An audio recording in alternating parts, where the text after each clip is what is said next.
Hey, everybody, and welcome back to the Modern Customer Podcast. I'm your host, Blake Morgan. Today, my guest is Bryan Sanders, the head of customer experience, market research, and digital for AAA. He's based in Orlando, Florida.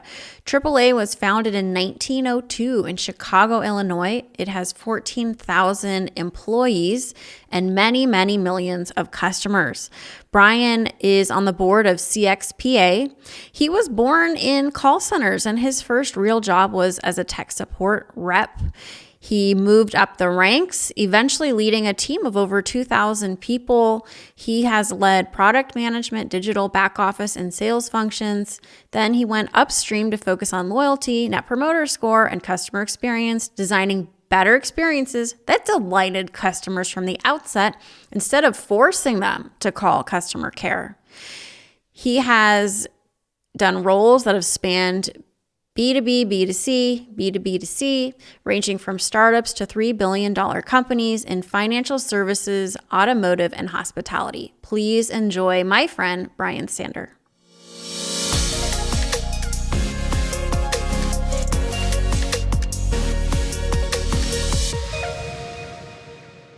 Bryan, welcome to the Modern Customer Podcast. This is really fun interviewing you because we've been talking so much about customer experience since you've been attending my customer experience community meetings, and we've just been geeking out about customer experience for a while now. So welcome to the Modern Customer. Thank you. It's awesome to be here. And I feel the same way, like I'm talking to an old friend. I know, because you have been so involved with so much of the community. Sounds weird if I say community work, but I have a community and you're in the community. And so we talk every 2 weeks about all of the topics that we're going to talk about today. And I was so excited to find you because you are such an expert on customer experience. And just as far as setting up a CX operation, which is really confusing and hard to do, like you seem to have these strategies that are very simple to understand. And so that's why I wanted to bring it to my audience on my podcast to just share some of the things that you've learned in the many, many years you've been doing this. You were at Intuit and you've done a variety of different roles. For my audience that don't know you, can you just share about your career background and how you came into the role that you're in now as the head of CX for AAA National? Okay, you bet. So I am someone who came up through customer-facing operations. I actually started my career wearing a headset and doing tech support calls. And I fell in love with it. I just loved helping people. So, sort of progressed in that track for a while. And looking back, I realized I started doing things like customer journey mapping before I even knew what that was. So I can remember being in that first role and like going to my manager with a customer flow of like, oh, here's something we're doing that we should do differently, and here's the steps in the journey, and without even having the language around it. So I stayed in customer-facing ops for quite a while, and eventually, started to just see pattern recognition and realizing, a lot of these things could be solved, what I call quote unquote upstream, by actually thinking about how we design end-to-end customer experiences. And so, as you mentioned, I moved over to Intuit, again in a large tech support and customer service leadership role. And shout out to them. They were a fantastic leadership factory on so many fronts. We could talk about that for a different podcast. But eventually stayed in the payment side and went to a company called ACI Worldwide, which is a global publicly traded payments software company that sells to the largest financial institutions in the world, and was leading the global support and care team. And that's really where I started to cross over and convinced the company to get involved in doing a net promoter study, which led us to working with an awesome partner in Walker Information. And then that led to establishing a customer experience steering committee that was across all of the functions. So really whet my appetite for going, like I said, upstream and doing these end-to-end design projects where you sort of get the problems out up front. And then eventually got tired of snowstorms and snow shoveling in Boston and decided to move to Florida, where I joined AAA. Yeah, a lot of people are moving to Florida because of the good weather, and it's just so beautiful there. And then, like during COVID, any of us can work from anywhere. It's incredible. Let's talk about how you, if you're willing to share, stood up the CX operation at AAA. Like, as far as like what you did even in your first 90 days, would you be willing to share that with the audience? Yeah, you bet. So AAA is a pretty complex operating environment. It's somewhat comparable to sort of like the NFL or the Blue Cross Blue Shield in that we have a lot of regional operating companies. And then where I sit is what we call the national office that helps with governance and supporting what we call association-wide projects and products. So my role in the first 90 days was really to get oriented to that operating environment and identify the people in each of those independent operating companies that were also focused on customer experience design in any flavor that happened to exist. So lots of relationship building up front. And then beyond that, it was an assessment of which products and services or business lines have the greatest needs, meaning either untapped opportunity or some current pain, and start the work there. Yeah, I think that perfectly illustrates what is so hard about this job is it's almost just like going into a startup, like no matter what company, and it almost feels like no one has been there before you, and it's your job to unearth exactly what you have to work with, what are the invisible hindering blocks that you're not even aware of, and then just start from scratch. What advice do you have for our listeners and viewers that are already in a big company, but they're frustrated with their inability to find their advocates and get buy-in for their programs? Yep. I think one of the most powerful forms of fuel and inspiration that you can have is your customer. And I think getting close to them, listening to them, bringing both quantitative data and anecdotes, qualitative data to senior decision makers can be really motivating to obtain some support. And so that might look like, survey scores and, or if it's like call center, let's say, wait times or abandon rates and that kind of, quantitative metrics.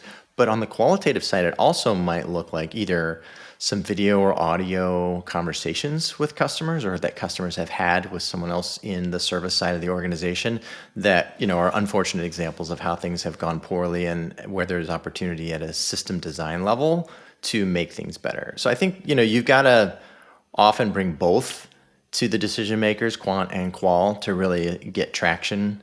That's what I recommend as a starting place, because there's nothing more powerful than saying, like, I'm walking in the shoes of our customers and here is what they're actually experiencing. Mm-hmm. Yes, absolutely.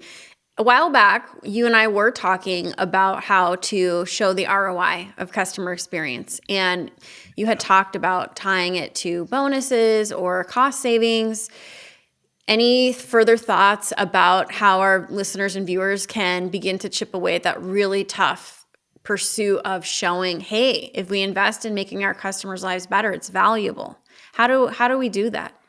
Yeah, first, I think it's tempting for someone who has been in the field of customer experience to just think it's natural and automatic that, of course, everyone in leadership should understand why it's beneficial to improve the lives of our customers. And so sometimes myself and others I've seen get a little bit surprised or frustrated when we introduce a new language of CX to leaders and it doesn't land well. And so we have all our own lingo, our journey maps and personas and top box SAT and net promoter and all these things that, they're important. But if you're dealing with C-suite executives who already have a full strategy, a full bonus card, and your stuff's not on there, what they hear often is, I want you to add more things to my plate. So that's sort of a construct I encourage people to let go of and instead think about, how can I connect the customer experience work with existing bonus scorecard, with existing strat plan, and position it as an accelerant to the business outcomes already in place. And so then if you kind of change your thinking on that, then it becomes, I think, a little bit more straightforward to understand, all right, what's most important to the company now? Is it, maybe it's all of the above, but, is it top line growth? Is it some sort of, margin or profitability improvement? Or is it something more granular within revenue, like retention of existing customer base? Answer is almost always yes. But you see what I mean? So there are these business outcome metrics that you wouldn't think of as That's a CX metric. But yet at the same time, if you can link the work to one of those, you have a lot more, I think, chance of succeeding and getting traction. I can give an example in a minute. I have one other thought on metrics. Oh, the most interesting linkage I've seen lately is this newer metric that Fred Reichel and the team at Bain have introduced, which is earned growth. And so like now they've started to say, well, it's not just about likely to recommend or net promoter scores, but earned growth is the idea of over a month or a year cycle, how many customers renewed, and then what's the net new growth we had that wasn't from paid acquisition, that was only from, in other words, from organic, like word of mouth, referral, and so on. And so Yeah. that, you see what I mean? That really links together a business financial outcome plus the work of customer experience that would make customers want to stay and want to recommend, and thus the term earned growth. I have yet to see that in an actual operational model with hard numbers against it, but I'm very interested to see that one mature as an important CX metric. Yeah, I also read his new book, Winning on Purpose, and he talks about Warby Parker and Costco were like the original, membership-based customer engagement company in a way. But I think that's where companies really get tied up with this is it's very hard for them to track like who is coming in and how did they come in.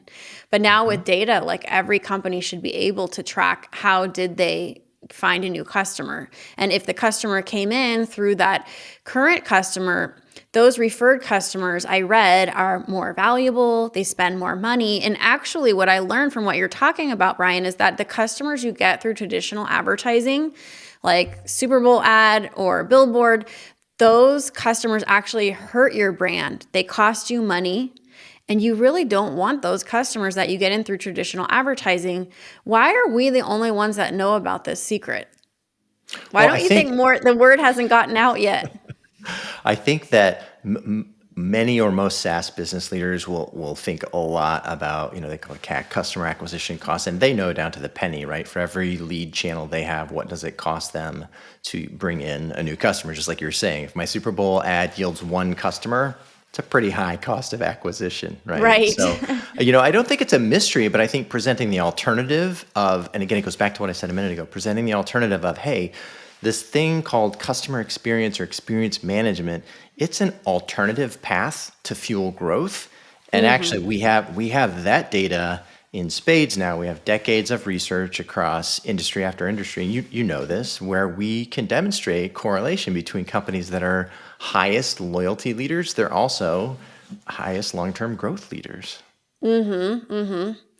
Yeah. And in your many years of doing this, is there a particular company that you really feel like does this well? Maybe one that we might not think of automatically, especially since you're in the auto space and insurance. Like anything come to mind other than, of course, where you work that you guys do a great job? Anything else? Yeah, so I of course am not going to, give a competitor props here. So AAA competes. Everyone knows us really well for, I always say tow trucks and flat tires. Our automotive business is huge. Right. Our insurance, life and P&C business is also very large, as well as we have a very large travel agency business and a lot of other financial services and discounts and rewards. So it's sort of like we see competitors across a wide variety of industries. And I will say proudly, AAA does extremely well versus competition on Net Promoter in almost every one of those verticals. Yeah. Well, good. I mean, I'm a AAA customer. I got to get some life insurance. That's like as you get older, you're like, oh man, I'm nearing 40. Got to get those kids taken care of. All right. So, we've talked about getting the ROI, really, really important, showing it, illustrating it, not assuming that your higher ups understand the value of customer experience, don't assume. So I think so much of your role and everybody listening, it's really about thinking about what is going on in the mind of my stakeholder and how can I get out ahead of that and paint the picture in a way that will help them understand, whether that's qualitative or quantitative research. Let's talk about the idea that there is a common path into customer experience. What does that even mean to you? What is a common path into customer experience? Oh, so I think this is so interesting. As I've done this work, I run into people who come from almost every walk of life into doing customer experience design. So, we have finance people, we have HR people, we have marketing people, we have people from product management, we have people who've come from product. I mean, I could go on and on. You get the point. So, but there are some common themes that I see in sort of what their default skills and strengths are. The first of those is, like I talked about earlier, is people who think in terms of systems thinking. And I don't mean technical systems. I mean sort of like the end-to-end system of delivering an offering to a customer. So someone who can step back and see the big picture and all the sequential steps. That's one that I see. The second commonality that I see in people who are successful in CX is, honestly, and I'll just use the language, I think it's people who really love helping people. And so like people with a passion to make other people's lives better. Sometimes you hear that language as like people who are very service oriented. And again, I don't mean customer service per se. I mean just, the service of the greater good of humanity. Yes. So that's the second one. And then the third one I would say is we often need to have just a little streak of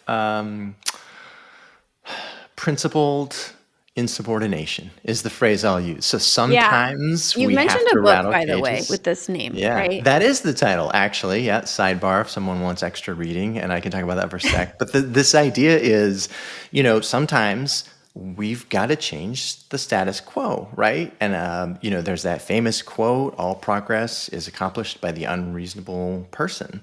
And it's because the reasonable person just tries to maintain the status quo. And so the book is actually called The Art of Insubordination by Kashdan. And what's really good about it is it's not just, hey, here's how to throw a hand grenade in the middle of a difficult conversation. It's really like half of it is for the person who might be the sender of these controversial or new and innovative ideas. And the other half of the book is for the person who might be the receiver, to help both kind of groups of people to learn how to better mature and align for the benefit of the company in the end, of like neither side is ever always right, and it's always a little bit of in the middle. It's a great read, but I digress.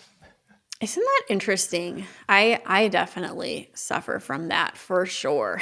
I like to be the nail that sticks up.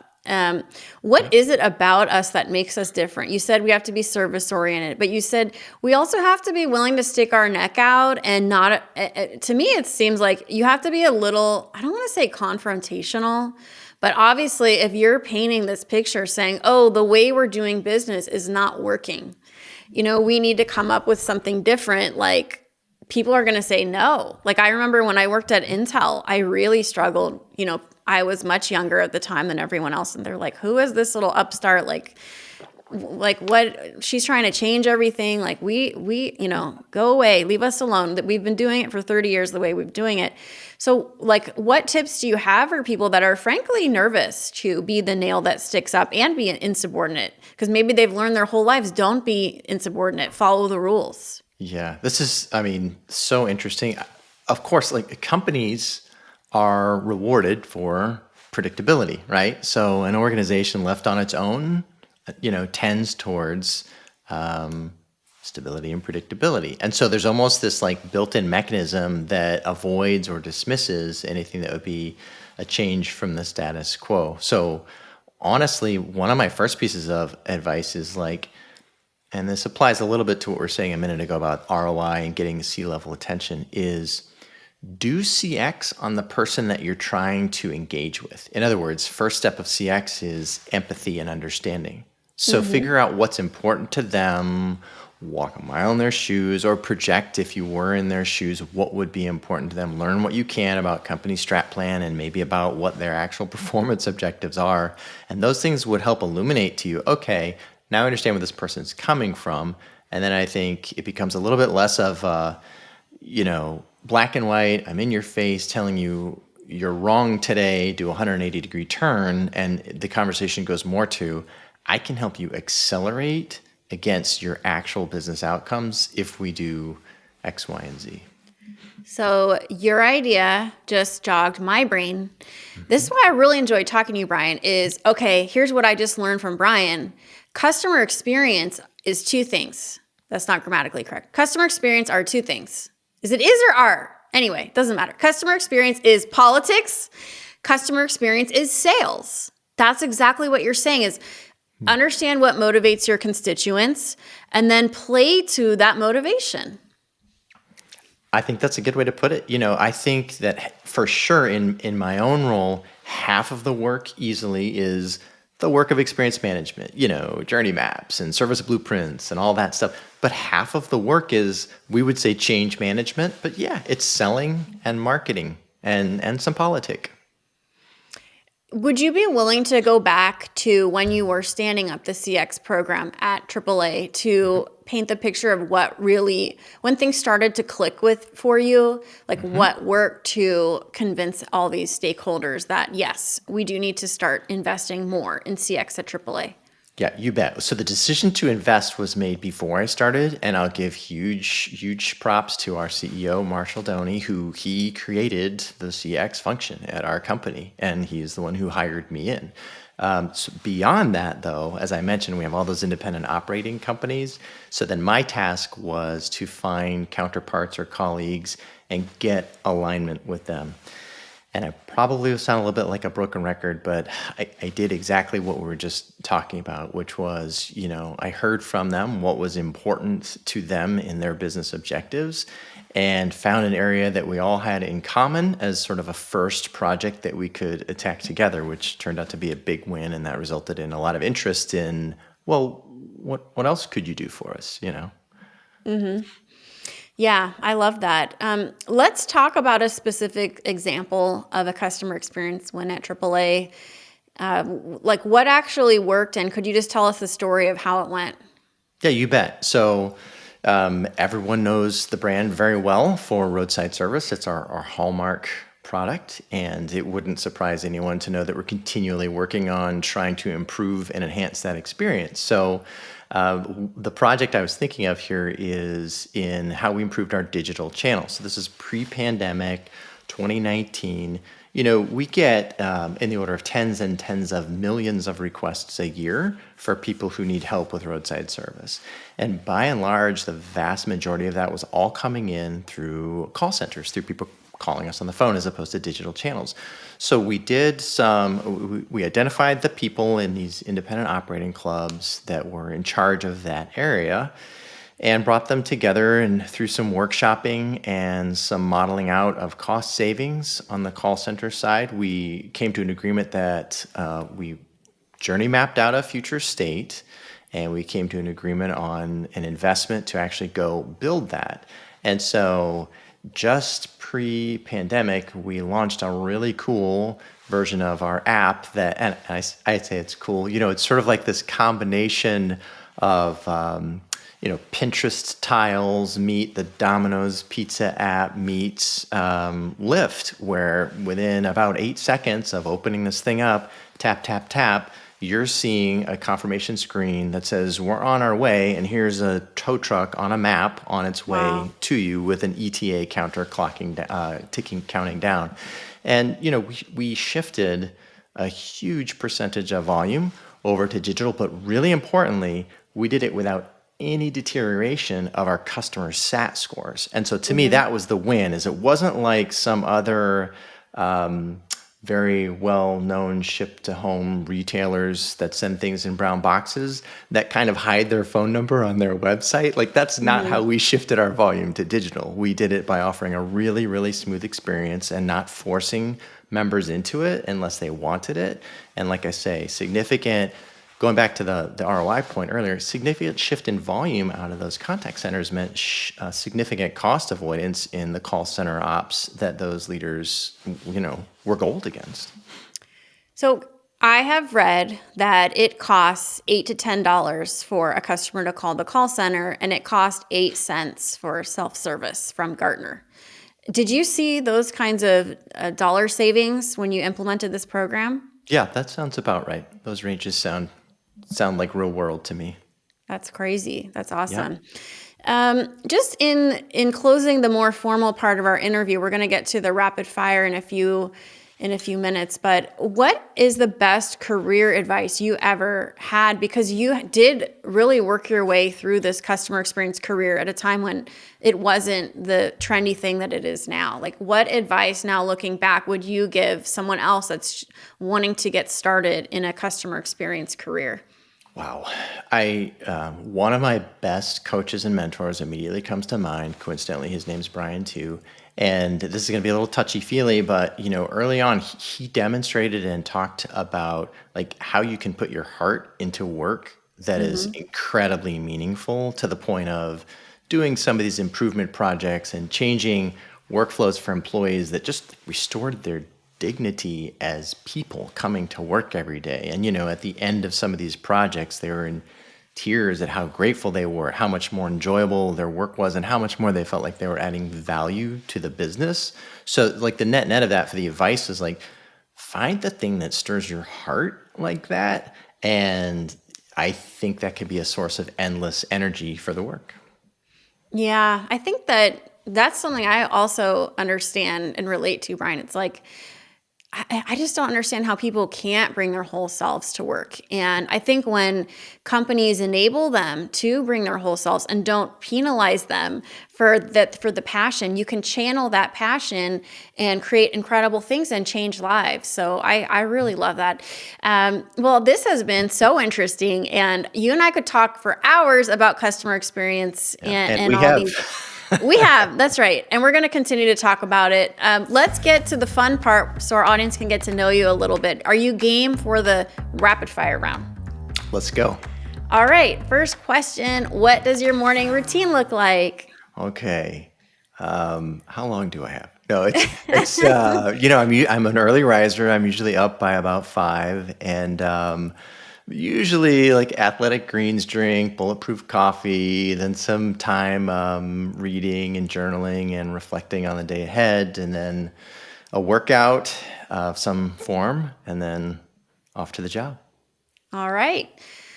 Do you have a unique leadership hack that helped get you to where you are, other than all the ones that I asked you about earlier? Yeah, boy, hack. I don't know if it's a hack as much as I do have a relentless focus on time and time management. So I think a lot of people say it's like truly our only disposable, value creation asset that we have. And so I do a few things that probably everyone does, like Thursday evenings, I do like a weekly sweep of the calendar for the next week and things like that. But it's time, how I allocate my time is a pretty intense focus.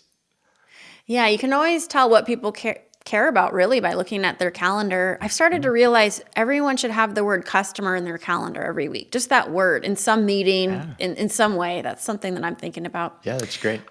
Yeah. So, next question. What do you do to relax at the end of a hectic day? Oh, so I am a musician. So most evenings there's a guitar in my hands for at least some period of time after work. Awesome. What is your favorite leadership book or resource? Oof, that's impossible to answer. For resources, and I just put something on LinkedIn about this recently. I really like podcasts because you can get a lot of variety of content. And then within that, if I had to name one, I sort of liked the formats where the host brings on people from a lot of different sort of fields. And one Hmm. that I've liked lately is Willie Walker's podcast from Walker and Dunlap. It can be an author, it can be a stock market analyst, it can be a real estate expert, it can be economist, it can be a biohacker. So I think those are kind of interesting. What's your favorite type of vacation? Oh, the beach, always the beach. If you could have lunch with anybody dead or alive, who would it be? I have read a couple of books recently on Abe Lincoln, and I think what's so intriguing about him is he came out of left field. He was super patient and had the long view of what he was after in fighting and advocating for equality. And I think it would be fascinating to pick his brain. And lastly, if you had to describe your outlook in one quick motto, what would it be? That's a good question. Outlook. Well, I have, oh boy. I think, we already talked a little bit about that my orientation is service. And so, I try to lead or amplify healthy growth, strengths, life, and maybe even joy. That's what I would say. I think that's great. Well, if people want to learn more about you or follow you, what's the best way to get in touch or to follow you? Yeah, it's just Bryan Sander on LinkedIn. Easy to find. Search for that and search for AAA. You'll find us. All right. Well, this has been so interesting. And my audience, you'll probably be hearing more from Bryan on my channels because I'm going to continue to pick Bryan's brain. And I just really appreciate you being here, Bryan. Absolutely. Thanks, Blake. This was a lot of fun. Oh, good. Everybody, you have been tuning into the Modern Customer Podcast. Until next time.